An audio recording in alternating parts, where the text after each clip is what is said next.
Welcome to the Rational Egoist. I'm your host, Michael Leibowitz, and here with us today to talk about X is David Polansky. He's a political theorist and a senior fellow at the Institute for Peace and Diplomacy. Welcome to the show.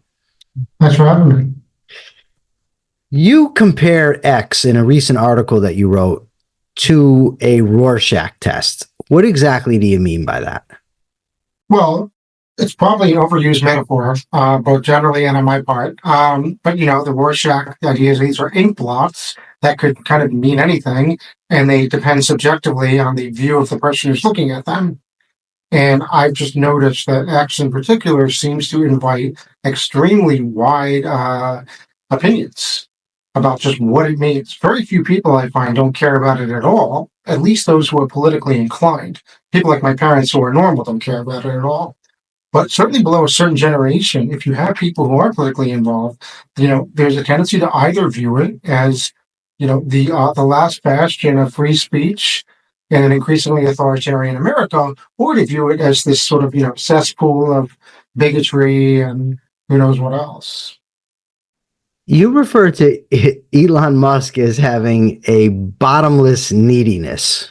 What do you mean by that? Well, we all have this, right? We all have this desire for esteem. Rousseau, the philosopher, Jean-Jacques Rousseau, calls this amour propre. And it literally just means self-love, but he means it in a bad way. He actually says self-love can be a good thing if it's just a sort of healthy, natural, the self-love of like a baby or a puppy. Those are good self-loves. But this need to find esteem in the people around us and to constantly demand of them this sort of recognition that allows us to then love ourselves, this heavy reliance upon the opinions of others, it's potentially contemptible. And most of us just don't have the opportunity to get it from that many people because most of us don't know that many people. Most of us aren't famous. Musk is one of the more famous people living. He's the richest guy living. And yet, in spite of all that wealth, he spends a lot of time not just involved in social media, which I think is fine. I do it too. I can't point fingers. But you see this need, the way that he responds, the way that he seems to post about himself. There's something off about it. It's not something I care that much about, but it is something I've noticed, and I thought in an interesting way, given that he's the owner of the site, it sets the tone and for the kind of place it is. And it's a place where other people are constantly jostling for recognition. We all do it. It certainly is. It's interesting you say, jockeying for recognition, because there's an interesting dynamic that takes place. I was told early on, I just got out of prison 2 years ago. I spent a lot of time there, and I got out, and my interest was in being a radio host or a podcast host, something along those lines. And a very successful radio host friend of mine told me, you have to get on social media. And I had really no desire to get on social media. I'm only there basically to promote myself and promote the podcast. But it seems to me that that's why most people are there, is to promote themselves. But there's this idea on there. Sometimes people will say, oh, this guy's a clout chaser or that one's a clout chaser. And it's like we're all seeking engagement on here, right? But yet some people seem to act as if they're above that while they're on it. So you're right that we all are guilty of the sort of seeking recognition, although I would argue that for very different reasons. There's a difference, between somebody who's trying to raise their profile like I am and somebody that's on there because they get a feeling of recognition or satisfaction from people knowing who they are, or some such thing. Does that make sense to you? It makes a ton of sense. And you can really see how the one can bleed into the other. Sure. Speaking personally, I joined relatively late in the site's existence. It was been like 2021, I want to say. And I remember the reason was because I had a friend of mine and we had an op-ed in the Washington Post, and it occurred to me afterward, I didn't have any way of promoting it or telling people about it. And it seemed dumb to bother trying to get my name out there and then not promoting it. So that was one of the reasons I went on. And of course, then it becomes its own thing. But over time, you can see how it becomes, as you say it's a means to an end, right? It's a way to get recognition and to meet people. It can be a very positive thing. It's been positive for me in many ways. But you can also see how it becomes an end in and of itself. A few weeks, maybe a couple of weeks ago, I posted on the same day, I posted an essay I'd written on fascism that I'd worked hard on. And I was like, oh, I hope people read this. They got maybe like 50 likes, right? That same day, I posted some stupid thing about Ben Affleck, someone who I've never given much thought to ever. Took me 10 seconds to write it. It got like 250,000 likes. And it was just such a clear demonstration of the fundamental absurdity of this place, you know? Well, you point out about the financial incentives of the platform. And as someone that studies communication and why people get famous as influencers or the successful podcast host, talk show host, posters on Twitter, it's discouraging to me a little bit because I won't do what I know works. If what works is expressing absolute certainty about things you have no business being certain about, and doing it in such a way as it caters to somebody's perspective. I have no interest in doing that, but I do see that a lot. And the thing is, if you're financially rewarded for doing it, it incentivizes more of it. So you end up with people touting conspiracy theories. And I'm not saying, like, for instance, take COVID, where it's a big controversy. Did it come from the lab? Did it come from a wet market? And it's not settled yet, but people will present their position as if that is the settled fact, that there's no dispute about it any longer. I can't tell you how many times I see posted, conspiracy theorist right 100% of the time, and then they'll put their list up, and I'm thinking, wait a second, none of this stuff hasn't been validated, but it has been validated within their echo chamber. And how much of that do you think is tied to the financial incentive? How much to the craving of attention, and how much just to, I don't know, pure chance, just to throw in a third? No, it's a good question. And I think it's definitely a combination. I couldn't give you an exact breakdown. I can make one up if I were one of these guys. Yes, you can be absolutely certain about it. There you go. But no, there's no question. And they're not mutually exclusive, and I think they're actually mutually reinforcing. You know, the drive to be as sort of extreme as possible or as confident as possible, even though you don't know what you're talking about. That's rewarding. That obviously works. It gets the audience. The fact that you can actually make money in the process of doing it, not just after the fact, to me only supercharges it. And this is something I've observed. I've seen since the financialization, I have seen greater stimulation of that kind of account, for sure. It's something that I noticed. In prison, we have something we call cell gangsters, right? A cell gangster is someone who, when the doors lock, will start to yell things out the door because now nobody can get to him, right? And the parallel to that on social media, I've learned, is the keyboard warrior, right? And something I found, and one side I find it interesting because I'm very interested in human behavior, why people behave the way they do. But in another part, it's so annoying. It's like you'll have guys and they talk about being alpha males, and they're these, rugged American, rugged individualists.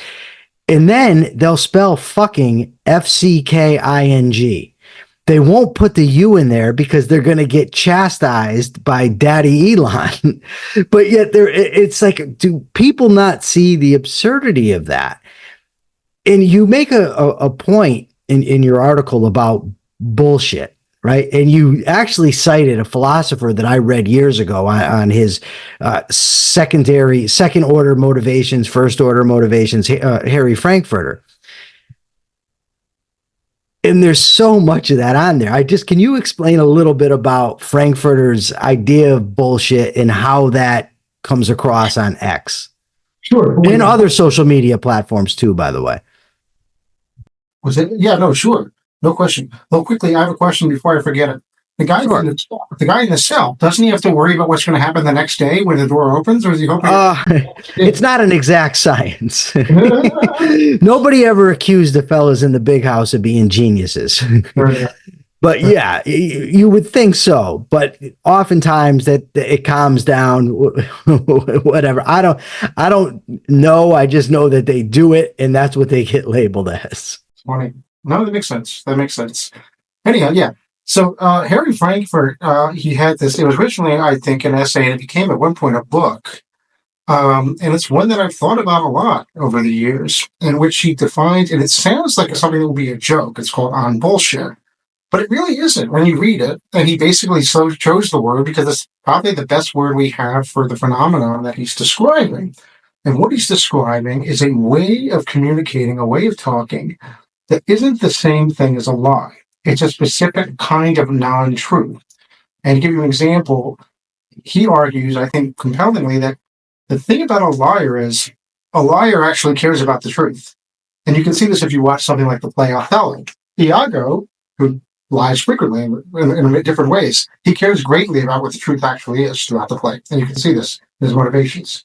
But a liar has to care about the truth, right? If I tell my wife, I'm at the bar with a friend when I'm actually out with another woman, I care greatly about the fact that she doesn't find out the truth. But I haven't done that, just to be clear. But I'm very conscious of the distinction between what is real and what is not, and I need to maintain this distinction, for my own benefit. That's a lie. A bullshitter doesn't actually care about the truth or whether something's true or false. The truth content of what they're saying is irrelevant. They're after something else, whether it's prestige, whether it's money. For example, somebody pitching something in a commercial might be lying, but more to the point, they don't care if they're lying. They just want you to buy the product, right? Someone like, I don't know, an Ian Bremmer or somebody who's the head of Eurasia Group, who is always out there saying all kinds of silly things that will be instantly disproven about, geopolitics, or that are simply shallow. He's not lying. I don't think he's not saying, for example, Russia, isn't going to do a thing that he thinks it's going to do. He just doesn't care. At the end of the day, promotion overtakes any interest in the truth content of what he's saying. That's what makes it bullshit. And once you start seeing it, you can't stop seeing it everywhere, particularly on social media, in which so much of the communication isn't about what someone is saying.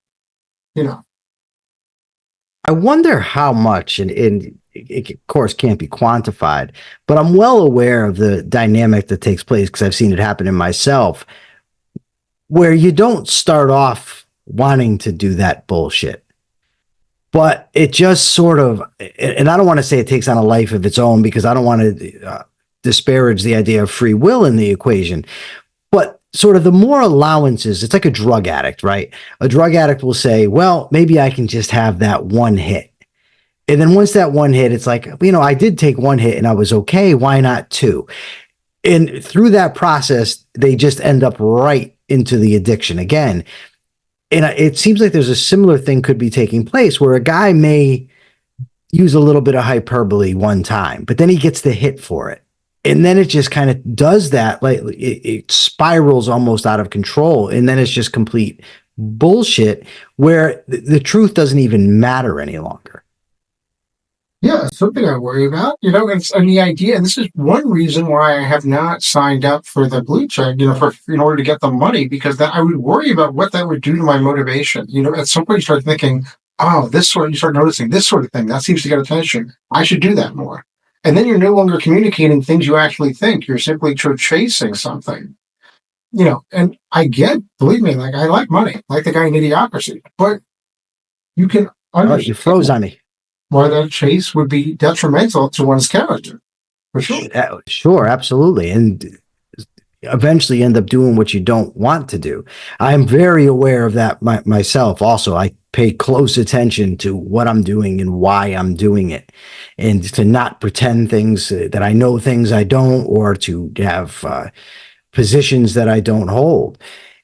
And something that kind of, I don't want to use the word scares me, but maybe concerns is the word, or irks. I don't know. But I frequently hear people say, or type rather, they're not saying it, I'm reading it. We're the media now, and X is the new media.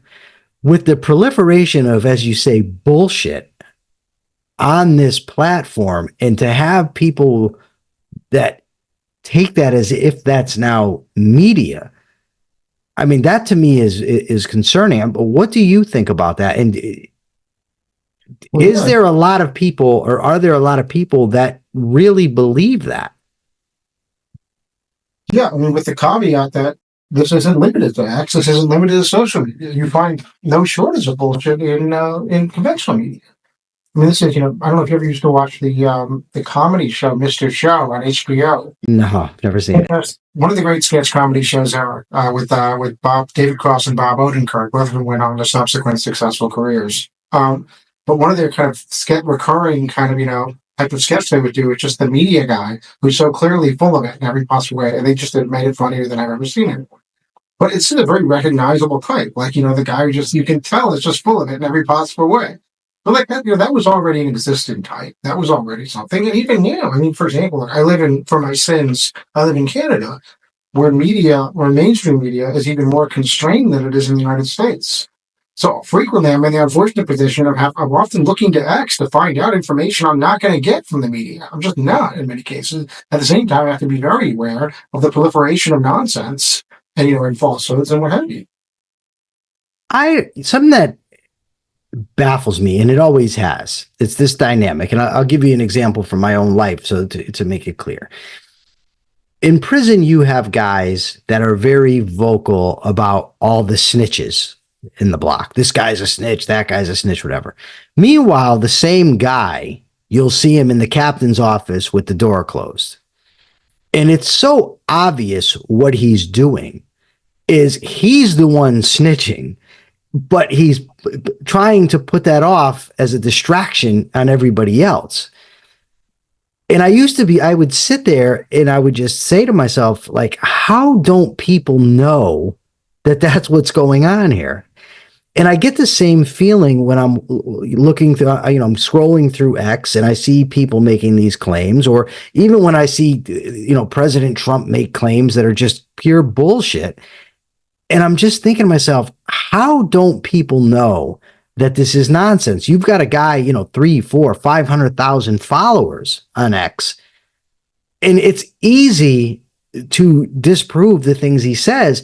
But the problem is the feedback loop, right? So if you say, look, this isn't true, and I can show you, but then any source you cite is suspect, not because the source itself is suspect, but because the source isn't telling them the same thing.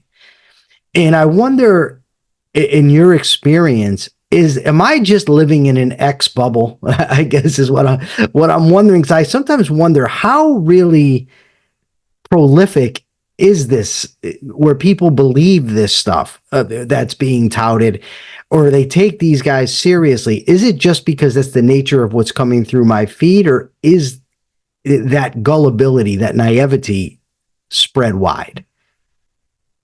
Well, no, but again, I think that this phenomenon isn't limited to X. First of all, people are dumb. And, and even when they're smart, they're dumb.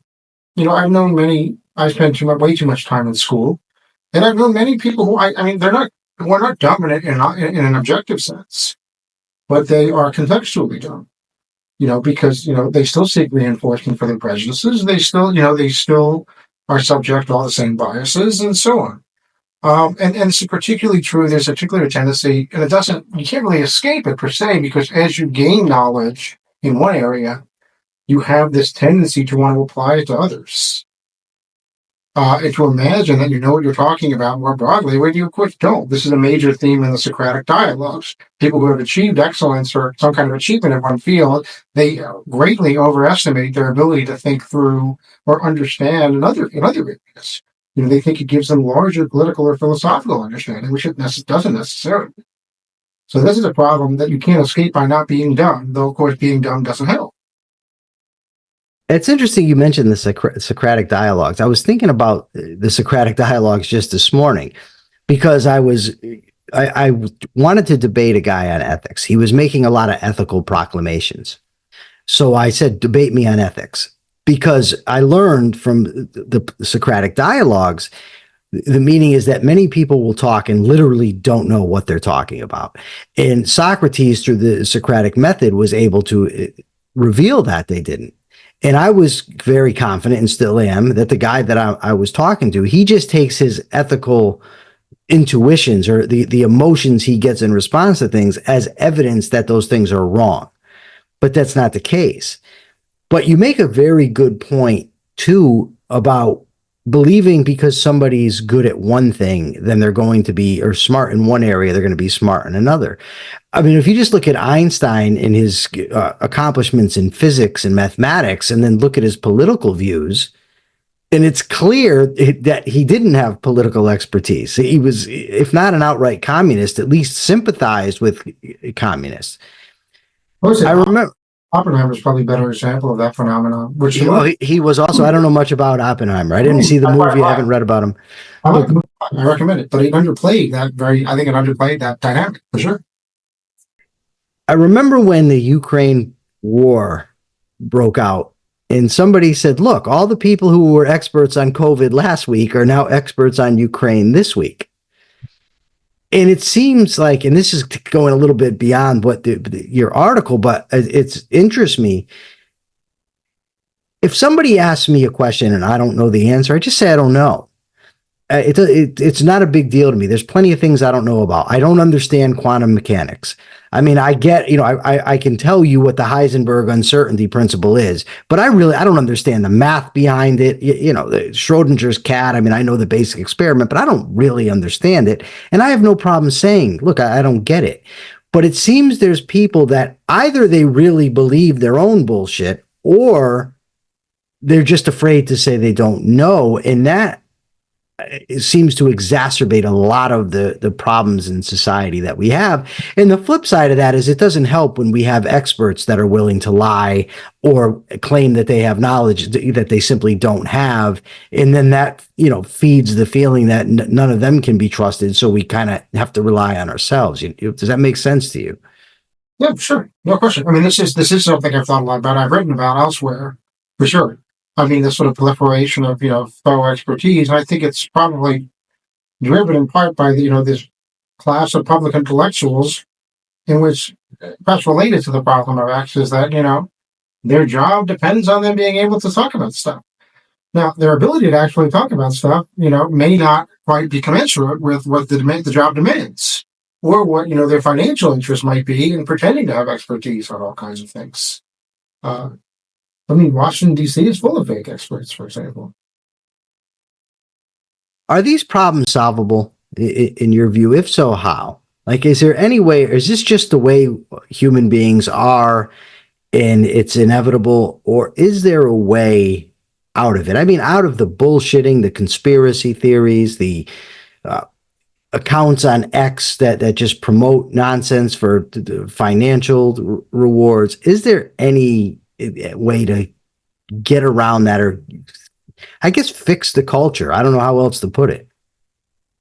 Well, it depends at what level you're engaging the problem. I mean, I think on an individual level, it's solvable in the sense that somebody who cares enough about not being a certain kind of person will try to maintain safeguards against that. Having friends helps. Being normal helps. Your friends will tell you when you're full of shit, mind you, all the time. One of the biggest benefits that I've ever had in my life is when I decided to change my life around. I was in prison. I was sniffing heroin on the regular basis. I was smoking weed, whatever, gambling. I really didn't care. And I decided to turn my life around. And at the same time that I decided to turn my life around, my best friend in there with me decided to turn his life around. And we had kind of not an explicit deal, but it's what we did was tell the other guy when he's fucking up, right? You can't do that. And it's not fun, when it happens, when someone tells you that's a scummy thing you just did, or, you're going down a bad road. Nobody, I don't think, wants to hear it in the moment, but to have that is crucial. Especially, I mean, I knew I can trust, his name was Brent, but I know I can trust him. He would take a bullet for me. And I know that as sure as I know that, you're talking to me. So it is so helpful to have people in your life that'll do that for you. And on the flip side of that, there's these echo chambers that do the opposite, where they reinforce each other's nonsense. And when I was younger, I thought that stuff was fringe, and I guess it was, but it seems like it's becoming more and more mainstream. And I wonder, because, I was in prison, so I might just be, all wet on this, but has it gotten worse in your view? Well, it's a good question. I mean, one way to think about it is that you talk about the echo chamber. But it seems relevant to me that the thing you're talking about, the echo chamber, like those aren't friends. No. It's not like, oh, those are friends, like we are only the bad guys. It's rather that those aren't friendships at all. And you see, like, I've seen this weird AI photo of like various right-wing influencer guys like Andrew Tate and whoever else, and they're all like hanging out at a dinner or something. It looks really weird and homoerotic. And obvious, seems very obvious to anyone who's ever actually been at a dinner with friends, like this doesn't look like that.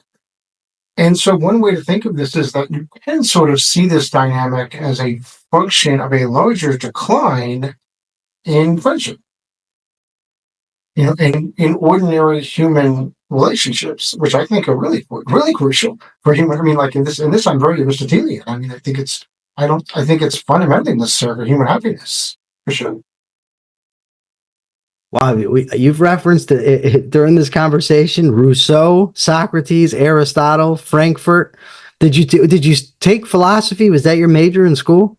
Well, so I'm not actually trying to be pretentious. Unfortunately, no, I didn't think you were. You don't come off like that at all. Well, yeah, I mean, I did. I studied, political thought, and really in my bachelor's, my master's, and my PhD, which nobody should ever do all those things. That's absurd.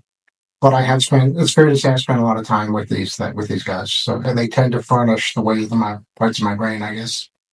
Locke or Rousseau? Who do you like better? Say it again? Locke or Rousseau? Who's better in your view? Well, I mean, Locke would be a better house guest. Rousseau's a lot more fun to read, for sure. He's a more beautiful, more interesting writer. So it depends what you want them for. How about Burke or Payne? Why go with Burke? Really? Burke? Yeah. A more sensible fellow, for sure. He was definitely a more sensible fellow. I don't know. Well, I don't know if I would use the word sensible. More prudent, I would say, for sure. All right, David, where can people find you? Well, first, is there anything we left out that you think we need to touch on? Well, we could talk for hours about this stuff, but I thought it was good talk. I can find me on X. For all this, I'm a complete hypocrite. Of course, I'm not there doing the same. And I am also at. I write all over, but I put a lot of my essays when I'm not sure what I want to do with them on a place called strangefrequencies.co, which sort of me usually working out my ideas before I try to get them somewhere else. So yeah. All right, great. Thank you so much for taking the time to be with us tonight. For now, this is the Rational Egoist signing out. I'm Michael Leibowitz. Till next time.